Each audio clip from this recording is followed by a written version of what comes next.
Seguimos en vivo por la pantalla de DNews y te lo anticipábamos hace un ratito. La decisión del gobierno de Donald Trump de aumentar al máximo la presión sobre Nicolás Maduro. Este despliegue histórico, sin precedentes, lo decía el congresista Carlos Jiménez. Nunca antes había habido cerca de la costa de Venezuela, o yendo rumbo a la costa de Venezuela, un número tan importante de buques de guerra de alta capacidad de combate, de alta capacidad de daño y de alta capacidad también de despliegue de tropas. Esto marca un antes y un después. Bueno, también esto ha marcado un antes y un después en la relación entre Colombia y Venezuela, porque por primera vez, luego de 26 años de ser Colombia un eje de contención, por lo menos el gobierno colombiano, un eje de contención del régimen de Nicolás Maduro y antes de Hugo Chávez, desde hace unos meses lo que estamos viendo es que lo que se había insinuado en campaña y era una historia de lazos y vínculos entre Petro y Maduro, ya una realidad concreta de un presidente colombiano abrazándose, en este caso al dictador venezolano, llegando al punto de negar la existencia de la organización criminal que integra Nicolás Maduro y que integran los principales generales de las Fuerzas Armadas colombianas, el cartel de los Soles, que es más una red de organizaciones. Por supuesto que no es un cartel formal como el cartel de Sinaloa, pero es como muchos expertos en criminología y expertos latinoamericanos en criminología han designado a la estructura criminal que está enquistada en el régimen venezolano. Esto es lo que niega Gustavo Petro. Veamos lo que publicaba el presidente colombiano. El cartel de los Soles no existe. Es la excusa ficticia de la extrema derecha para derribar gobiernos que no les obedecen. El paso de cocaína colombiana por Venezuela lo controla la Junta del Narcotráfico y sus capos viven en Europa y Oriente Medio. Le propuse a Estados Unidos y Venezuela que juntos destruyamos ese cartel. Es coordinar y no someter. El problema político de Venezuela se resuelve entre los venezolanos mismos y hablando con más democracia. Una Venezuela descarbonizada, ¿qué tendrá que ver en la emisión de carbono? Debe ser el propósito. La gran Colombia, potencia mundial de la vida y pilar esencial de la unidad latinoamericana y de la paz. ¿Qué hay detrás de esto que plantea Petro? Primero, para explicarlo, ¿es un invento de Trump y de Marco Rubio que hay un cartel de los Soles? No. Desde hace cerca de 10 años. Investigadores que saben mucho del tema, por ejemplo los de Inside Crime, vienen hablando de un cartel de los Soles, que es un nombre, insisto, de fantasía, pero para referirse a algo real, que es las estructuras criminales que funcionan dentro del régimen venezolano, directamente ligadas a quienes manejan el narcotráfico en Colombia para sacar parte de lo que se produce de cocaína en territorio colombiano, sacarlo a través de Venezuela a por distintas rutas hasta llegar a Estados Unidos. De esto es de lo que han hablado los sobrinos de Cilia Flores, la primera dama, sobrinos políticos de Maduro, cuando confesaron que se estaban dedicando al narcotráfico en Estados Unidos, luego serían entregados por el gobierno de Biden, y de eso es lo que también ha hablado, por ejemplo, el Pollo Carvajal, entre otros, que han mencionado la existencia de esta estructura criminal. Petro lo niega e insiste con la famosa junta del narcotráfico. ¿Por qué él dice hay una junta que controla absolutamente todo el negocio de la droga, medio como si fuera un ente medio etéreo, que se encuentra muy lejos, en Dubái, para no hacerse cargo de los jefes criminales que están hoy operando en Colombia, con los que él mismo quiere hacer la paz, supuestamente, con los que él mismo quiere hacer negociaciones? Bueno, esto fue directamente respondido y de forma categórica por Carlos Jiménez, congresista estadounidense, miembro de, además, la Comisión de Asuntos Militares de la Cámara de Representantes y aliado de Marco Rubio. Gustavo Petro acaba de firmar su propia sentencia. Durísimo esto. Gustavo Petro acaba de firmar su propia sentencia en el Congreso de Estados Unidos. No tomaremos esto de chiste, al contrario, es gravísimo. Si Jiménez dice que esto es grave, es porque esto es grave. Porque si Jiménez dice esto, Marco Rubio piensa seguramente algo parecido. Y Colombia tiene una relación muy estrecha con Estados Unidos, comercial, económica y de defensa. Para Colombia fue fundamental la asistencia de Estados Unidos en todo el avance que hubo contra el narcotráfico y contra el crimen organizado en los años de Uribe. Es una relación que hoy está muy dañada y que se va a seguir dañando cada vez más si Colombia sigue por este camino, y eso va a terminar perjudicando los intereses de los propios colombianos. Petro la siguió. Fíjate lo que le responde Petro a Jiménez. Usted no tiene derecho a sentenciar a ningún presidente elegido popularmente en Latinoamérica. Pudieron sentenciar a Pinochet, pero resultó aliado. Yo tengo las evidencias de los compradores de cocaína colombiana que pasa a Venezuela. Y si la verdad cuesta la cárcel, pues preso voy también, sargento, casi que queriendo convertir esto en un paso de comedia. Es raro esto, yo tengo la evidencia de los compradores de cocaína y cómo no la presenta ante la justicia. Esto también es delicado. ¿Qué evidencia tiene el presidente que no ha presentado? ¿Cómo puede ser que diga esto? Bueno, Jiménez volvió a responderle al mandatario colombiano, cerrando de alguna forma este cruce. Señor Gustavo Petro, usted ha dicho que el cartel de los soles no existe. Es igual que decir que el planeta Tierra es plana o que Nicolás Maduro es el presidente legítimo de Venezuela. Me parece que está fumando demasiado. Bueno, durísimo, durísimo aquí el congresista Carlos Jiménez. ¿Qué es lo que nos está diciendo esto del posicionamiento de Colombia respecto de Venezuela y respecto de la crisis con Estados Unidos? Para profundizarlo nos vamos en directo a Bogotá. Allí está nuestro compañero Sergio David González con más información. ¿Cómo está, Sergio? Buen día. Darío, un gusto saludarte. Espectacular resumen. Así es como se está viviendo en este momento toda esta situación de las declaraciones de Gustavo Petro al no reconocer al cartel de los soles y decir que todo está en la Junta del Narcotráfico. Y es muy cierto lo que dices, no hay ninguna prueba adicional sobre eso. Sabes que, Darío, a veces cuando el presidente de la República habla de la Junta del Narcotráfico, me acuerdo como las caricaturas, como si fuera Superman, Lex Luthor, el que está organizando todo allá en Dubái y haciendo todo como una reunión en el Salón de la Justicia, pero del narcotráfico, hablando de cuáles son los movimientos que van a hacer en Latinoamérica. Algo así es del nivel a lo cual se está viviendo en Colombia esto de la Junta del Narcotráfico, que para Gustavo Petro no solo es el encargado de manejar esta Junta del Narcotráfico en Colombia y Latinoamérica, sino que estaría detrás de hasta magnicidios de precandidatos a la presidencia como Miguel Uribe.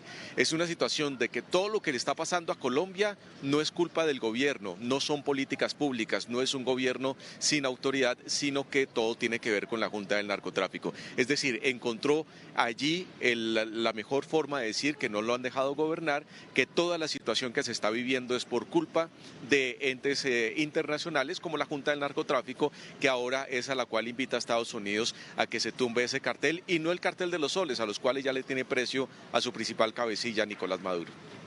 Hay otro efecto de esto, Sergio, y es que si los jefes verdaderos del narcotráfico están en Dubái, todos los que lideran las organizaciones criminales que hoy operan en Colombia serían simples empleados o en todo caso tendrían una participación mucho menor en el delito. Es decir, es también una forma de lavarles la cara, de lavar la cara a los Iván Mordisco, a los Márquez, a los Calarcá, a muchos de estos criminales que hoy realmente están acechando a Colombia. Hay también ahí una estrategia que me parece que es para mirar de cerca, porque además, en otro mensaje, Sergio, el presidente se refirió una vez más al famoso Pacto de la Picota, a estos encuentros que se habían producido en la cárcel de la Picota en plena campaña presidencial, algo de lo que también habló su hermano en su momento,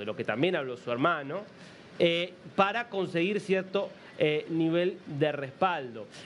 Recordanos un poco qué fue, a qué se le llamó el Pacto de la Picota, qué es lo que sabemos de eso, y ahora vamos al mensaje, pero primero que Sergio nos cuente un poquito.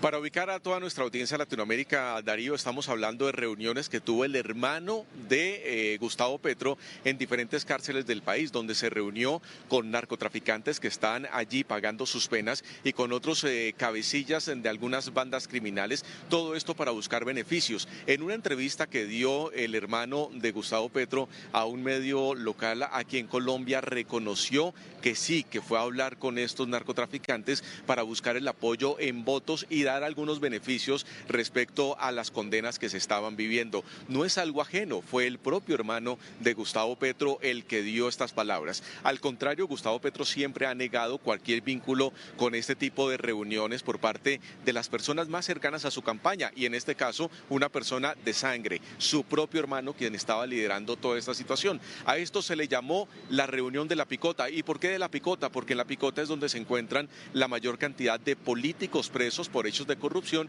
y también muchos narcotraficantes. Es una de las cárceles de mayor seguridad en nuestro país y que allí es donde están estas personas. Gustavo Petro lo ha negado, pero sí se estaban buscando beneficios para estas personas que estaban pagando sus penas relacionadas en su mayoría con hechos de corrupción y hechos de narcotráfico. Bueno, suficientemente grave como para que Petro diga esto que publicaba hace algunas horas en su cuenta de X. Veámoslo, por favor, porque directamente se refiere a esto. Reposté un mensaje que dice: es que no puedo creer que mis tíos uribistas tenían razón con lo del pacto de la Picota. Y dice Petro: no existió ningún pacto de la Picota.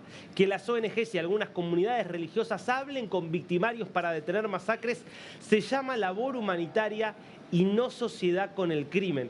Esto también es interesante, Sergio, porque parece que aquí el presidente dice: bueno, hay diálogo con los criminales. No lo pone en nombre del gobierno, sino habla de ONGs y comunidades religiosas, pero es por razones humanitarias, no porque haya ningún tipo de acuerdo. Recordemos que el hermano de Petro habló abiertamente de cómo en determinados territorios consiguieron muchos más votos gracias a precisamente esos diálogos que se habrían producido con grupos criminales que tienen control territorial.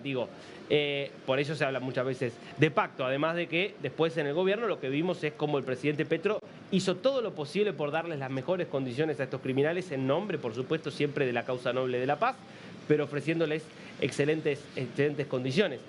Para seguir muy de cerca, porque además lo ato a otra cosa, Sergio, que es a lo que vos nos comentaste también, y es la información respecto de los topes y del financiamiento de la campaña, donde ha tenido un revés en estas últimas horas el presidente Petro, porque está también muy en la mira cómo se financió esa campaña.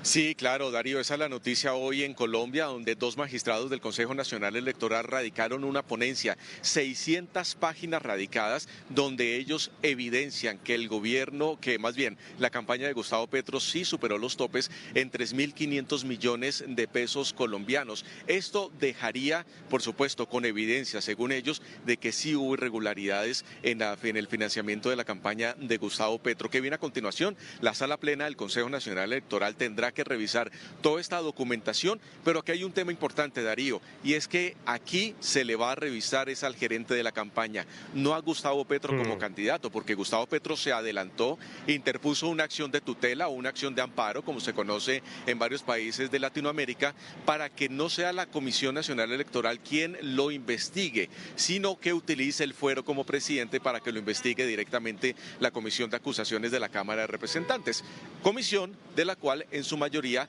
están con congresistas que son afines al gobierno nacional y que todas las investigaciones que se están adelantando pues no llegan a ningún término. Durante estos 3 años y medio que lleva Gustavo Petro pues no se ha podido corroborar nada. Entonces hoy la situación es esa, donde si se llegara a comprobar esto, quien recaería todo sería con Ricardo Roa, Darío, quien es el actual gerente de Ecopetrol, la petrolera más importante de Colombia, en su mayoría estatal, y quien fuera el gerente de la campaña.